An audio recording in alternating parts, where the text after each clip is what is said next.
Ito ba yan? Ito ba yan? Ito ba?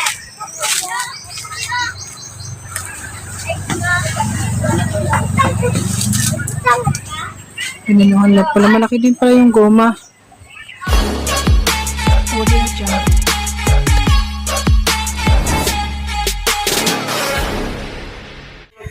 So, ayan nga po. Dito nga po pala kami. Pupunta mo nga pala kami kay Ate Rosie. At yun na nga ang ano namin. Masorpresahin po namin sila.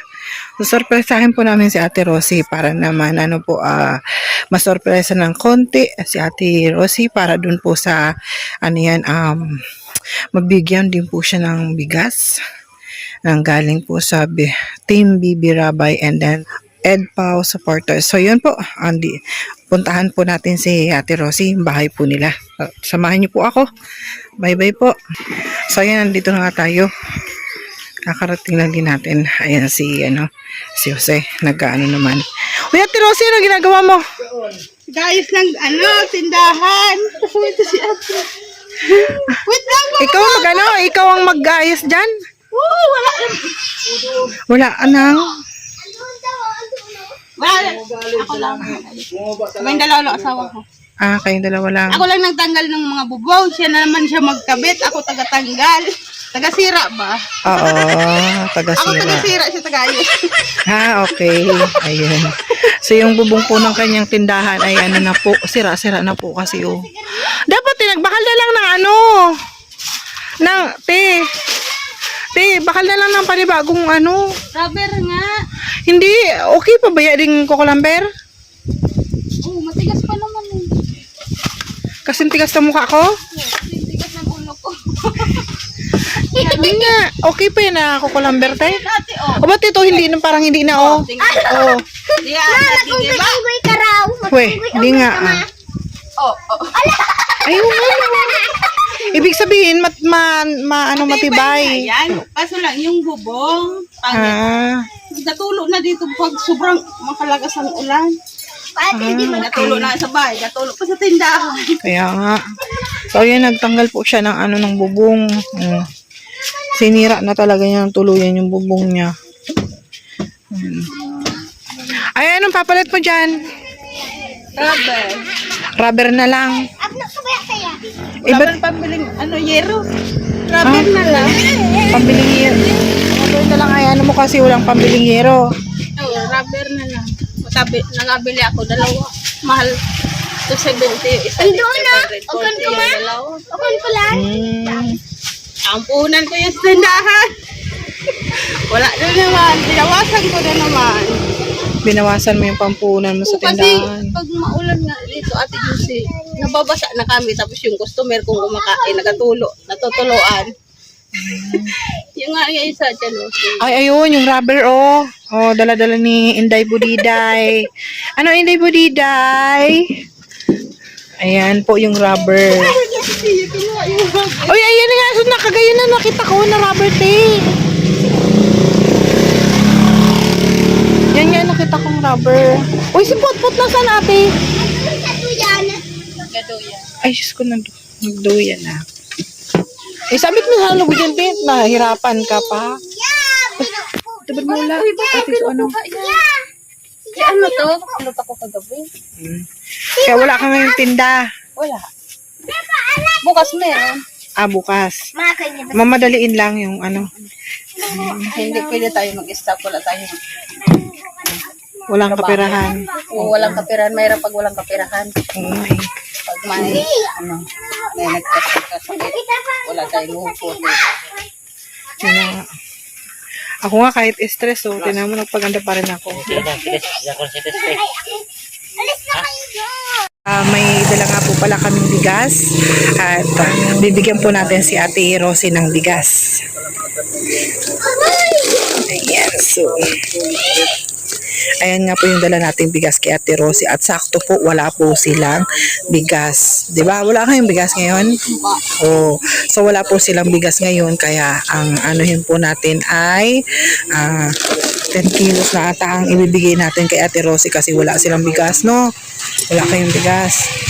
Ayun, panawagan mo sa mga Nanonood kay mama mo. Nanonood kay mama mo, panawagan mo. So, ayan nga po, kinukuha na po ni Kalinga Jose ang bigas na ibibigay namin kay Ate Rosie at 10 kilo. 10 kilo po ang bibigay namin at yun na nga, sakto po na wala din po daw silang bigas. At yun nga, nag-ano po siya, inaayos po niya yung tindahan. Yan, Ate Rosie. Ay, 2 sako. 2 sako. Dalawang sako para kay Ate Rosie. Ayan. Ang Galing po nagbigay yan sa Nagbigay dyan ay Team Bibirabay at Team Pau. Team Ipaw. Team Solid group. Oh, Solid Group. Ayan. So, yan, maraming salamat po sa Team Rabay and sa Team Ed Pau and Solid Group. Maraming salamat po sa nagbigay nito. Ayan. Thank you. Iba ko kapit. Ede. Ayan. So, nag-ano nga sila. Wala silang pansit ngayon at busy. Ayan o. Nag-aayos pa siya ng kanyang tindahan. So, yun nga po, sakto nga po na nagdala tayo ng 2 sakong 5 kilos kasi ang kanyang pamilya po ay hindi po small, kundi nasa medium. 4 na anak at silang mag-asawa. At sakto po, yun na nga ang namin, sabi po ng kanyang anak ay sakto wala daw po silang bigas ngayon. Diba? Ang sabi mo? Walang bigas kami. So, anong panawagan mo? Sabihin mo. Marami Sabihin mo. Maraming salamat po sa nag-sponsor ng bigas po at sana marami pa rin kayo matulungan. And sana wag po magsawang magtulong sa amin ng katulad kong mahirap. And sana nananawagan pa ako sana may magbigay ng school supply ng mga anak ko ngayong pusukan po kasi purpose sila, hindi ko kayang bilihan. Naiyak. Yun lang po ang panawagan ko sa ngayong buwan na pasukan. Sana mabigyan yung mga anak kong gamit. Kasi wala kami pera. Yung pera ko nga, binili ko ng pambubong dito sa tindahan namin. Galing yun sa puhunan ko sa pagpapansit ko. Yun.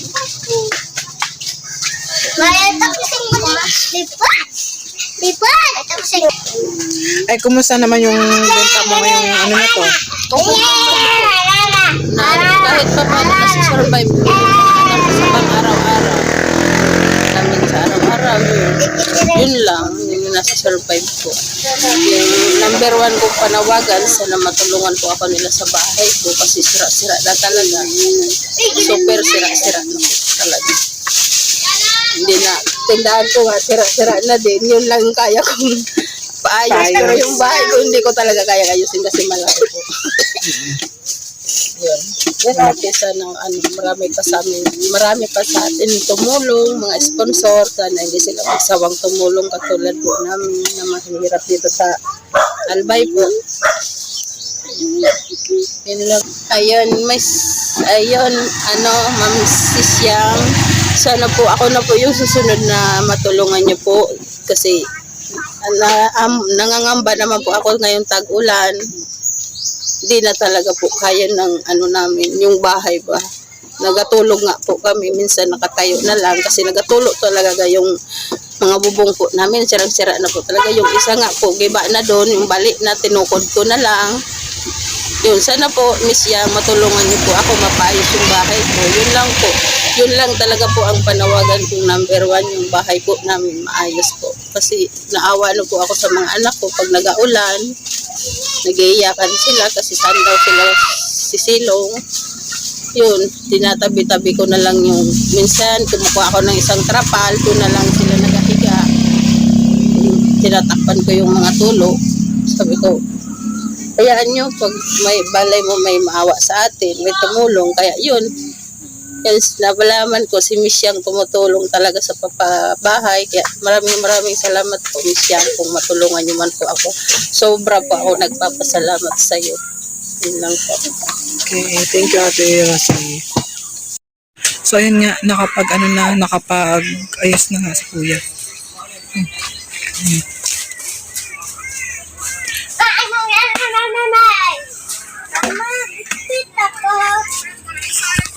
Ayun.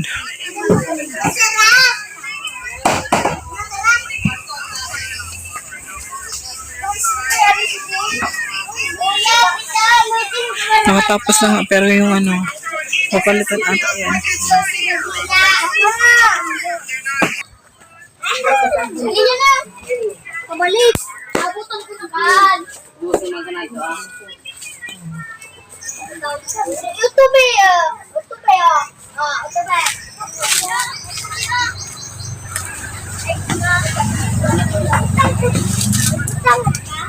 Pininuhan lang pala. Malaki din pala yung goma. Malaki lang po din po pala yung goma. Ay, ito yun na nga yung dito.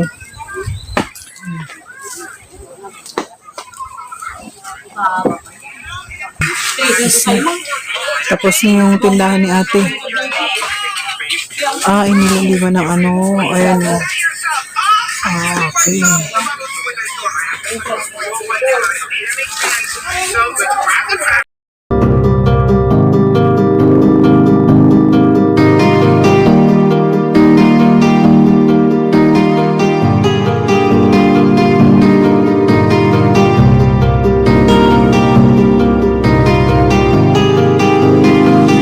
Para sa inyo, lagi nandyan siya at mag-aabot ng pag-asa. Kahit gano'ng kahirap, kakayanin para lang makapagpasaya ng kanyang kababayan na lubos na nangangailangan. May kalinga po kayong kaibigan at palagi niyong masasandalan. Minsan di nagdalawang isip na tumulong. Kung kinakailangan nandyan siya at hindi umuurong. Basta para sa inyo kahit maputik ang daan. Hindi niya alintana para lang makapaglaan. Makapagpasaya ng mga taong nalulumbay. Nandyan siya at magbibigay ng kulay. May kalinga po kayong masasandalan at kayo ay tutulungan. Kaya huwag kang mag-aalala, meron kayong masasandalan. Siya si Kalinga. Para sa inyo, lagi nandyan siya